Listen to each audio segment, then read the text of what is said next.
Salam saudara. Ya, ternyata sudah 6 minggu ini kita tidak bisa bersama-sama beribadah. Tapi biarlah ini juga tidak pernah mengurangi ataupun mereduksi iman kita kepada Tuhan kita. Justru melalui saat-saat seperti ini kita semakin dibentuk, kita semakin dikuatkan. Mari kita akan memasuki peribadahan Minggu tanggal 26 April saat ini. Dengan bersama-sama kita akan memuji, memuliakan nama Tuhan melalui Kidung Pasaman Jawi 65 bait yang pertama. Aku tan ngerti mangkon.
Sebelum kita akan bersama-sama merenungkan firman Tuhan yang saat ini kita ambil dari Injil Lukas 24 ayat yang ke-13 sampai ayat yang ke-35. Mari kita memohon pertolongan Tuhan untuk dimampukan bisa memahami dan menyatakan firman Tuhan ini, kemudian kita mempersaksikan firman Tuhan ini dalam kehidupan nyata kita. Mari kita berdoa. 26 ini di bulan April, di mana kami sudah 6 minggu Tuhan tidak lagi bisa bersama-sama dengan saudara-saudara kami di dalam sebuah peribadahan minggu. Dan kami harus melakukan peribadahan di rumah kami masing-masing karena situasi yang mengharuskan kami melakukan itu. Tapi biarlah itu tidak pernah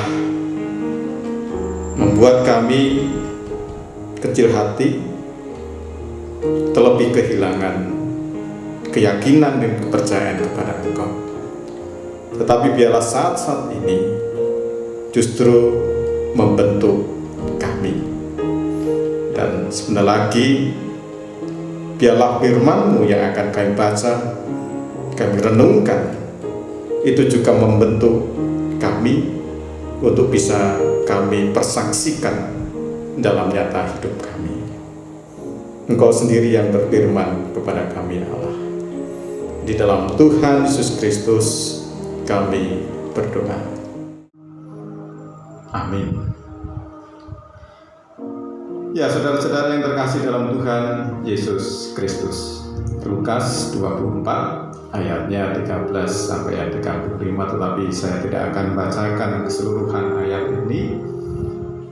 Kita akan bersama-sama membaca ayat yang ke-15, 16, dilanjutkan ayat 25, 26, dan 30 sampai 32. Yang demikian Lukas 24 ayat 13 dan sampai 35, tapi tidak semuanya. Ayat 15 dan 16 mengatakan demikian. Ketika mereka sedang bercakap-cakap dan bertukar pikiran, datanglah Yesus sendiri mendekati mereka, lalu berjalan bersama-sama dengan mereka. Tetapi ada sesuatu yang menghalangi mata mereka, sehingga mereka tidak dapat mengenal Dia. Melanjutkan ayat 25. Lalu Ia berkata kepada mereka, "Hei kamu orang bodoh, betapa lambannya hatimu, sehingga kamu tidak percaya segala sesuatu yang telah dikatakan para nabi? Bukankah Mesias harus menderita semuanya itu untuk masuk ke dalam kemuliaannya?" Waktu Ia duduk makan dengan mereka, Ia mengambil roti, mengucap berkat, lalu memecah-mecahkannya dan memberikannya kepada mereka. Ketika itu terbukalah mata mereka, dan mereka pun mengenal Dia. Tetapi Ia lenyap dari tengah-tengah mereka.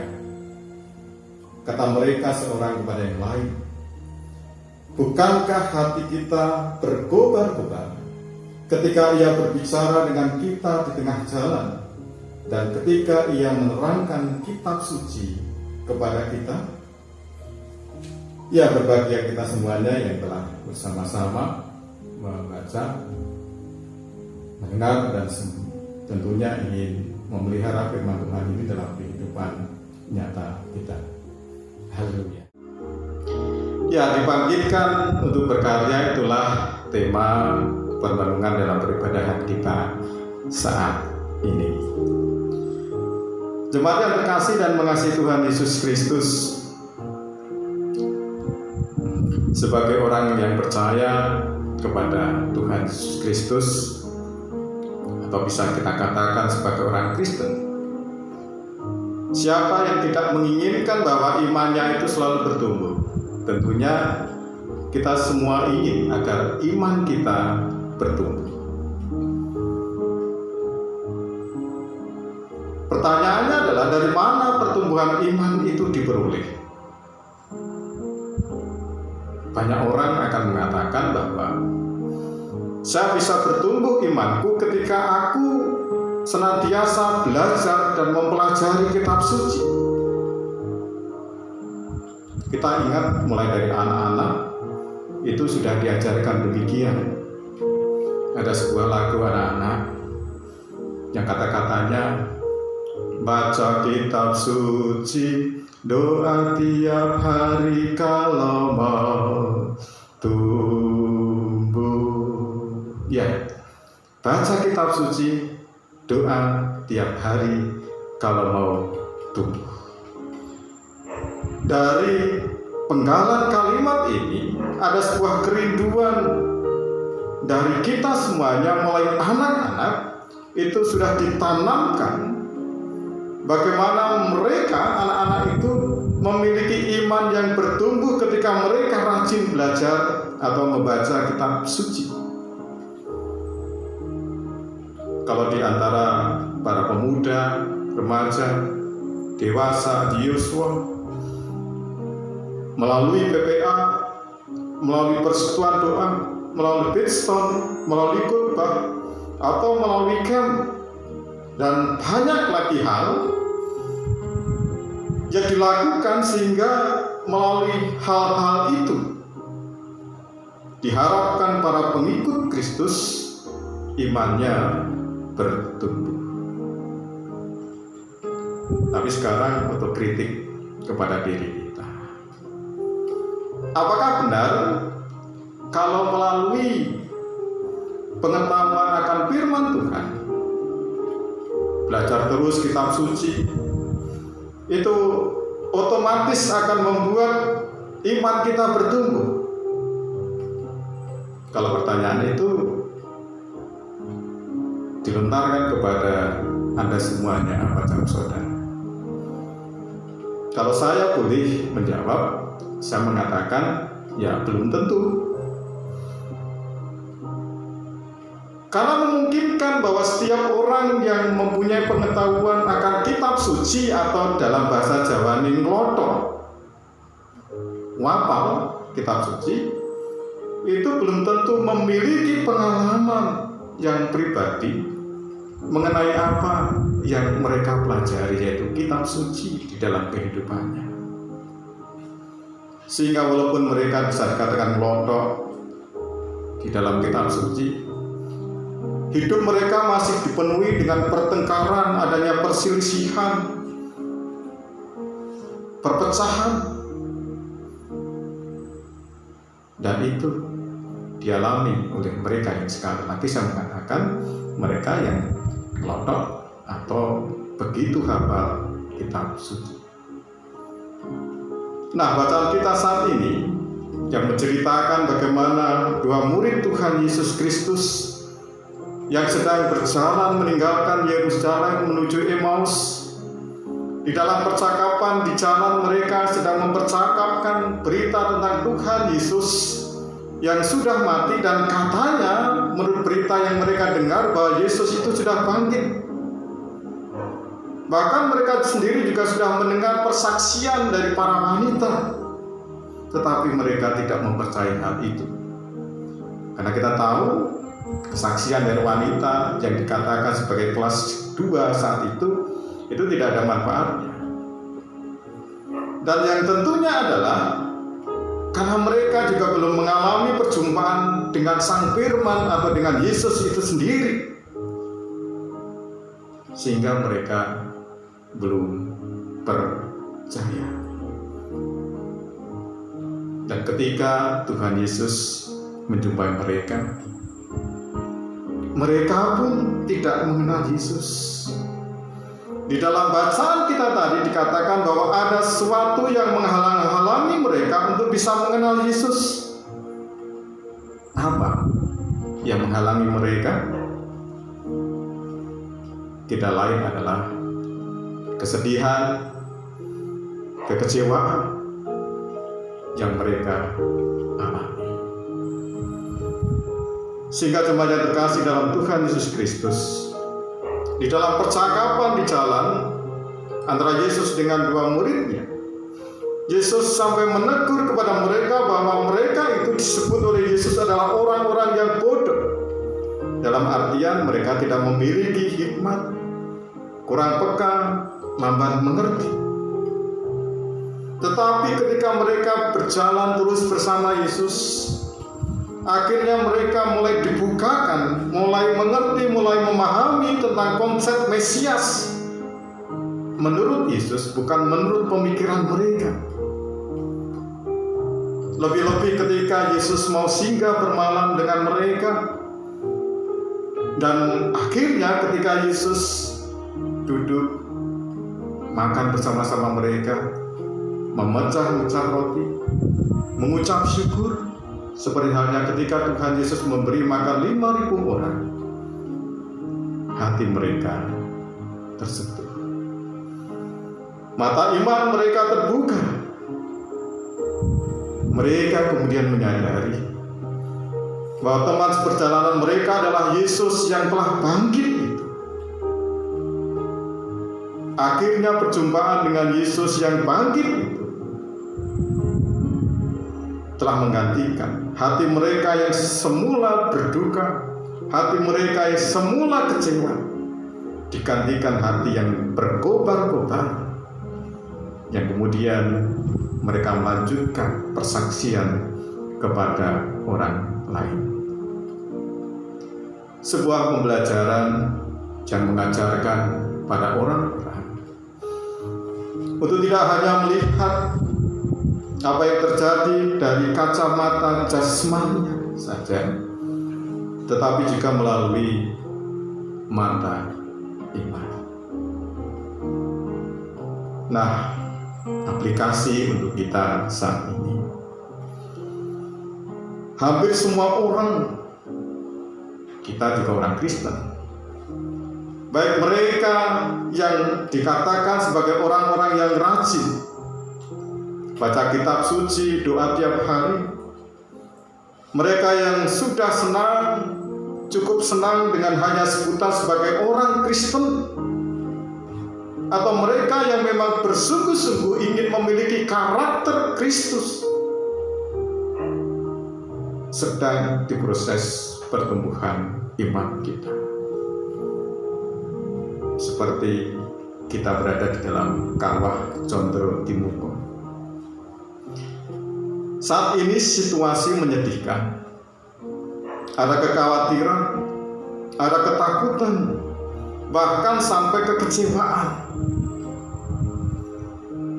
Mungkin kita sama dengan murid-murid Yesus pada saat itu, dua orang yang sedang berjalan.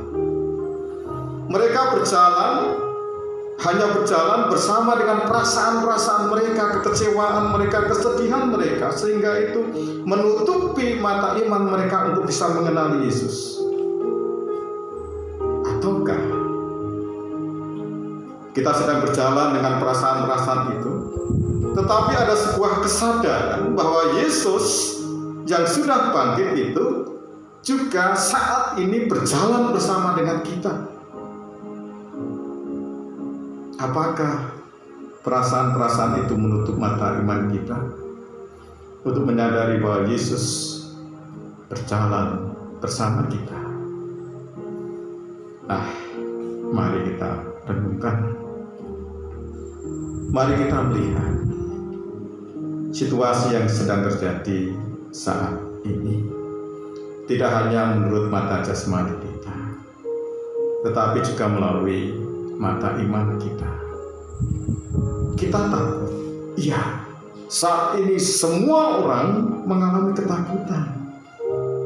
Kita marah, banyak orang yang marah. Kita kecewa, iya, karena mereka banyak yang kehilangan pekerjaan, omset usaha mereka menurun. Tetapi mari kita belajar, jangan sampai semua hal itu mengakibatkan kita disebut seperti apa yang dikatakan oleh Yesus kepada dua orang muridnya itu adalah orang-orang yang bodoh, yang tidak berhikmat, kurang peka, kurang mengerti. Mari kita jadikan waktu ini, situasi ini, untuk memiliki pengalaman iman bersama Sang Firman, agar kita semakin bertumbuh, agar kita bisa bangkit dari keterpurukan, agar kita bisa berkarya walau di dalam keterbatasan kita. Tuhan memberkati kita. Amin. Kita masuk dalam doa. Janganlah ketakutan, kekhawatiran, kekecewaan kami. Itu yang selalu meliputi perjalanan kehidupan kami.